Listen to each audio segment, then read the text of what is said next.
할렐루야. 사랑하는 성도 여러분, 9월의 첫 주일 예배에 오신 여러분을 주님의 이름으로 환영하고 축복합니다. 오늘 우리가 함께 주님의 진리의 말씀을 나눌 때 우리의 소망 되시는 예수 그리스도를 더욱 깊이 생각하고 또한 우리 인생의 주인이 바로 예수 그리스도이심을 고백하며 나아갈 수 있는 은혜가 가득한 시간이 되기를 간절히 소망합니다. 제가 대학원에서 공부했을 때 일입니다. 제가 대학원에서 공부했을 때 설교에 대한 과목을 수강했던 적이 있었어요. 그 과목에서 설교가 무엇인지, 그리고 설교를 작성함에 있어서 이 설교 본문에 대한 묵상은 어떻게 하고, 또한 그 말씀이 이 제 말, 설교자의 말이 아닌 온전한 하나님의 진리가 선포되어지는 것임을 학문적으로 배울 수 있는 그러한 시간이었습니다. 정말 재밌고 유익했던 시간이었어요. 근데 그런 저에게 재밌고 유익했던 그런 과목도 학기 말 시험은 다가오기 마련입니다. 설교에 대한 강의라고 제가 말씀드렸죠. 이 과목의 시험 문제가 뭐였을 것 같으십니까? 뭔 것 같으세요? 뭐일 것 같으세요? 잘 모르시겠나요?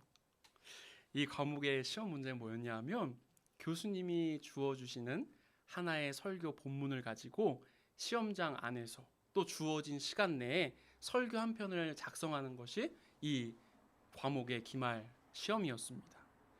본문을 충분히 묵상하고 또 그 본문을 통해서 하나님께서 말씀해 주시고자 하는 메시지가 무엇인지, 우리를 향한 주님의 그 마음이 무엇인지 제 머릿속에서 헤아려 보고 또 생각해 볼 시간이 정말 필요했었는데, 제가 깊이가 부족해서였는지 그 짧은 시험장 안에서의 시간 동안 그것을 모두 수행하며 설교문 한 편을 작성하기에는 저에겐 너무나 시간이 부족했었습니다. 그럼에도 저는 그 과목에 대한 학점을 포기할 수는 없었기 때문에 그런 앞에 일련의 과정들을 다 생략한 채 정신없이 그냥 설교문 하나를 만들어내기 급급했었습니다. 그리고 그 시험이 끝난 후에 조금은 홀가분한 기분으로 시험 시간에 작성했었던 설교문을 떠올려 보았어요. 근데 제 자신이 너무나 창피했었습니다. 그 시험지를 확인해 보실 교수님에게도 창피한 마음은 있었지만 하나님 앞에 너무나 창피했었습니다. 왜 그랬을까요? 그 이유는 오늘 우리가 함께 나누는 이 말씀의 제목과 연관이 있습니다. 오늘 말씀의 제목이 무엇이죠? 예수님을 깊이 생각하라입니다.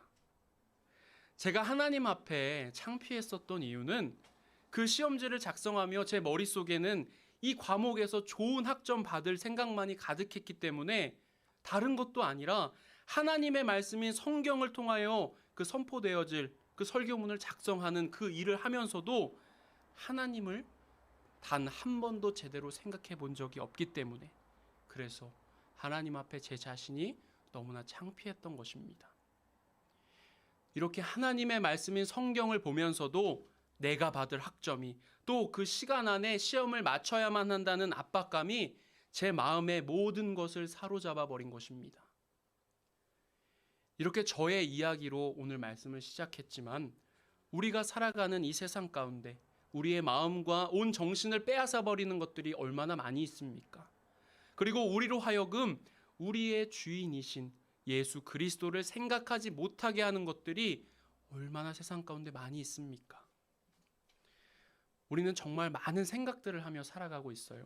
하다못해 지금 이 순간에도 오늘 예배 마치고 밥은 뭘까? 오늘 예배 마치고 무엇을 하며 시간을 보낼 것인가? 또 새롭게 시작하는 이번 한 주 동안 어떻게 살아갈까?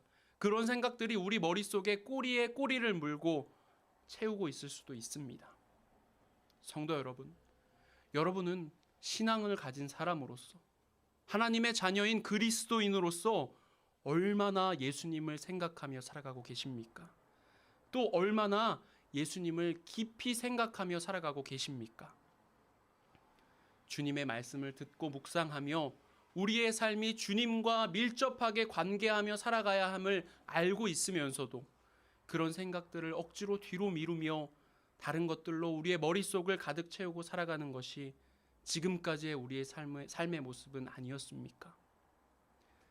지금 우리의 삶의 모습 가운데 있는 주님을 깊이 생각하지 못하며 살아가는 그러한 우리의 연약한 모습들이 이 오늘의 본문 말씀을 받아 들었던 교회와 또 사람들에게도 있었습니다. 구원받은 사람으로서, 예수 그리스도의 부름을 받은 사람들로서 예수님을 생각하는 것이 가장 중요하고 또 당연한 것임에도 불구하고 이들 또한 예수님이 아닌 다른 것들에, 세상의 다른 것들에 마음을 쏟으며 살아가는, 마음을 사로잡혀 살아가는 그러한 모습을 보였습니다.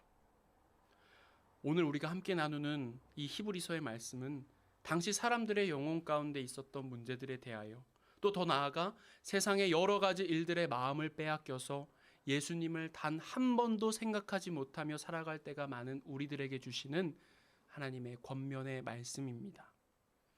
오늘 말씀을 통하여 우리 모두가 예수 그리스도를 우리 삶 가운데 깊이 생각하며 살아갈 수 있는 견고하고 또한 거룩한 믿음의 소유자가 되기를 간절히 소망합니다. 제가 뭐라고 했나요? 견고하고 또한 거룩한 믿음을 소유한 사람이라고 했습니다. 그러한 단단한 믿음이 우리에게 있다면, 우리 마음 가운데 그 반석 위에 우리가 서 있다면 이 세상 그 무엇이 우리를 사로잡아 버릴 수 있겠습니까? 우리가 견고하고 또 거룩한 믿음을 소유하기 위해서 반드시 알아야 할 몇 가지가 있습니다. 먼저는 그리스도인은 누구인가? 즉, 나는 누구인가? 라는 질문에 우리가 제대로 대답할 수 있어야만 합니다. 시작하는 오늘의 본문 히브리서 3장 1절의 말씀을 우리가 다시 한번 같이 읽어보도록 하겠습니다.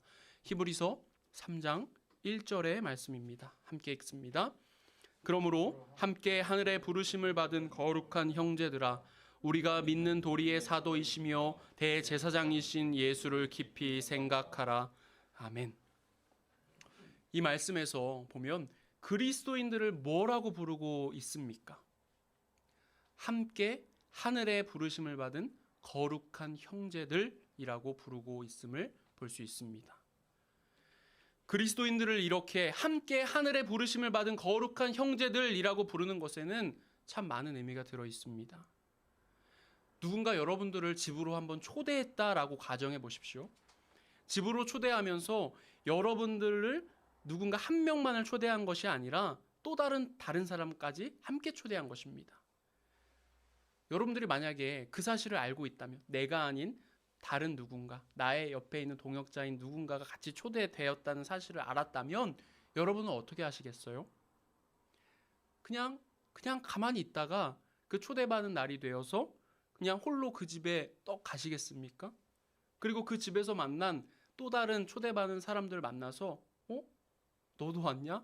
이렇게 하면서 어이없다는 듯이 함께 초대받았다는 그 사실을 모른 채 하고 불편해 하시겠습니까? 함께 하늘의 부르심을 받았다라는 것은 나 홀로 그것에 참여하는 것이 아니라 하늘의 부르심에 함께 같이 참여하는 것을 의미하는 것입니다. 이렇게 오늘 말씀이 함께 같이 부르심을 받았다라는 말로 시작하고 있는 이유는 예수님이 아닌 다른 것들의 마음을 사로잡히고 또한 예수님을 따른다는 이유로 박해에 시달려야만 했던 당시의 많은 그리스도인들에게 혼자가 아니라는 사실을, 옆에 있는 그 사람도, 너와 함께 예수 그리스도를 구주로 믿고 고백하는 그 사람조차도 함께 초대받았다는, 하나님의 부르심을 받았다는 그 사실을 확인시켜주기 위함이었습니다.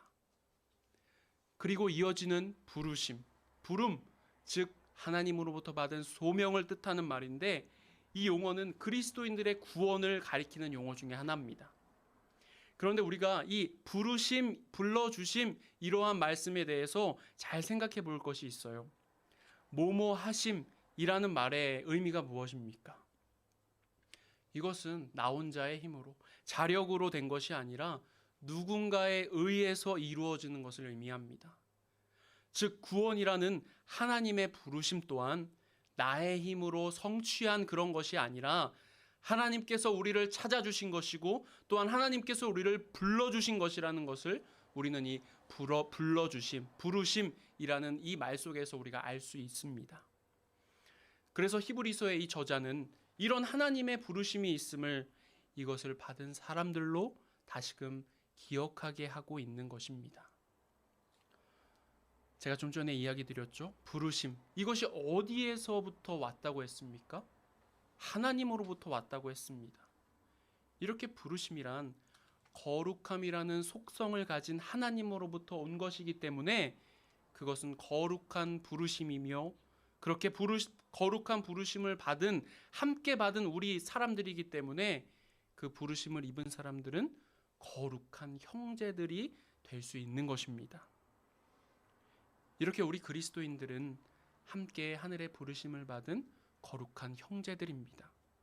하나님에 의하여 그분의 자녀로 선택되었고 또한 하나님의 가족이 된 바로 이것이 바로 나는 누구인가, 그리스도인은 누구인가 라는 질문에 대한 대답입니다.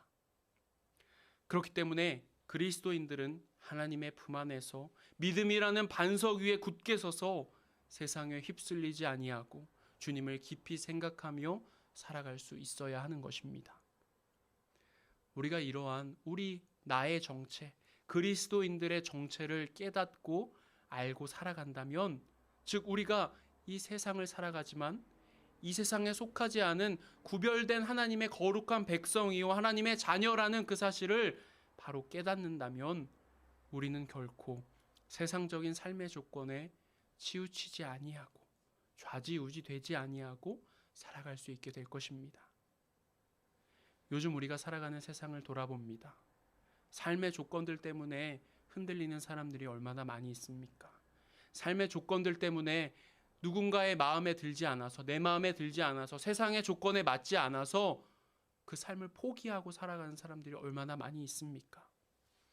사랑하는 성도 여러분, 우리는 하나님 나라의 초대를 받은 하나님의 거룩한 형제임을 기억하며 살아갈 수 있기를 간절히 원합니다.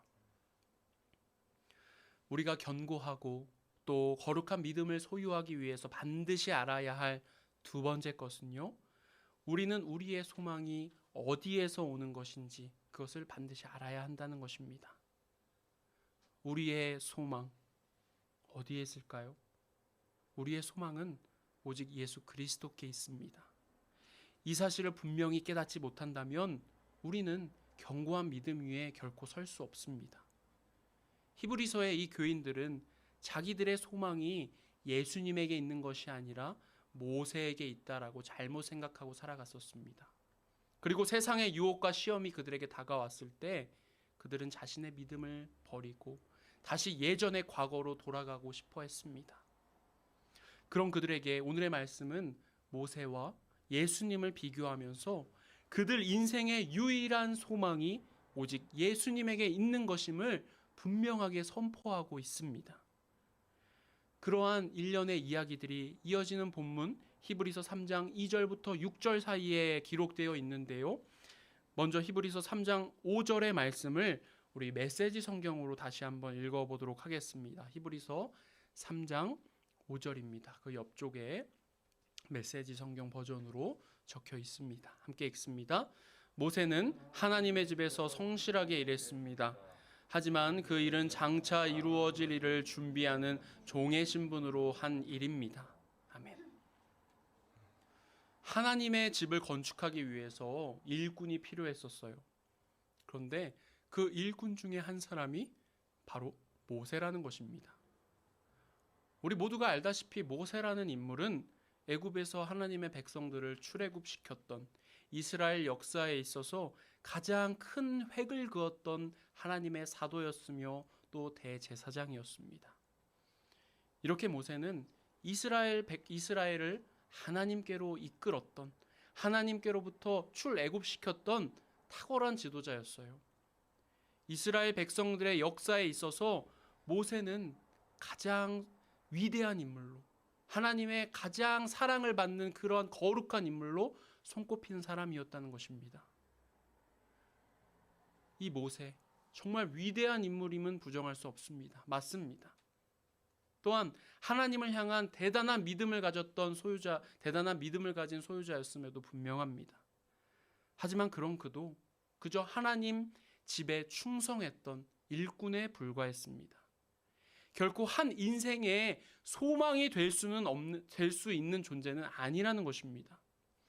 그런데 이 말씀을 받아보았던 이 히브리서의 교인들은 이렇게 하나님의 집에 일꾼에 불과했던 모세를 자기들 믿음의 최종의 목표, 신앙생활의 근거로 삼는 실수를 저질렀던 것입니다. 그래서 히브리서 3장 2절부터 6절은 모세와 하나님을 비교하며 우리의 유일하신 소망이 어디에 있는 것인지 가르쳐주고 있는 것입니다.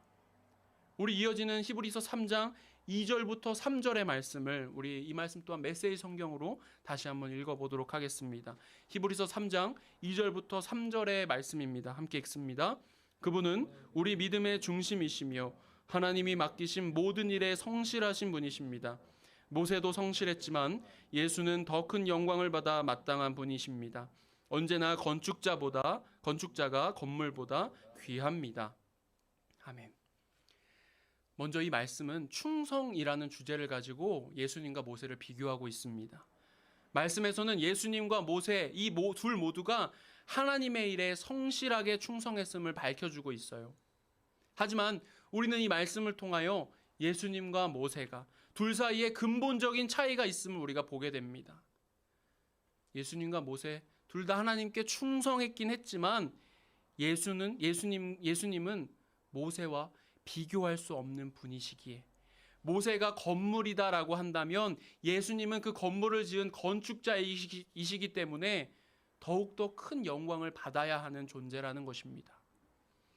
누가 더 충성했고 누가 덜 충성했는가 하는 것이 중요한 문제가 아니라 예수님과 모세의 신분의 차이가 중요하다는 의미입니다. 모세가 아무리 이스라엘 백성들을 이끌었던 굉장한 선지자요 또 대제사장이었다라고 할지라도 예수님과 모세는 격이 즉 레벨이 다른 존재였습니다. 모세는 집에 속한 자였고 예수님은 그 집을 지은 분이셨습니다. 예수님과 모세의 신분의 차이를 이야기한 히브리서의 기록자는 이제 5절부터 6절을 통하여 예수님과 모세의 사역을 비교하고 있습니다. 히브리서 3장 5절의 말씀을 이 또한 메시지 성경으로 함께 읽습니다. 모세는 하나님의 집에서 성실하게 일했습니다. 하지만 그 일은 장차 이루어질 일을 준비하는 종의 신분으로 한 일입니다. 그리스도는 아들로서 그 집을 맡고 계십니다. 이제 우리가 이 담대한 확신을 굳게 붙들면 우리가 바로 그 집입니다. 모세는 하나님의 집의 종으로서 성실하였고 예수님은 그 집을 맡은 아들로서 성실하셨습니다.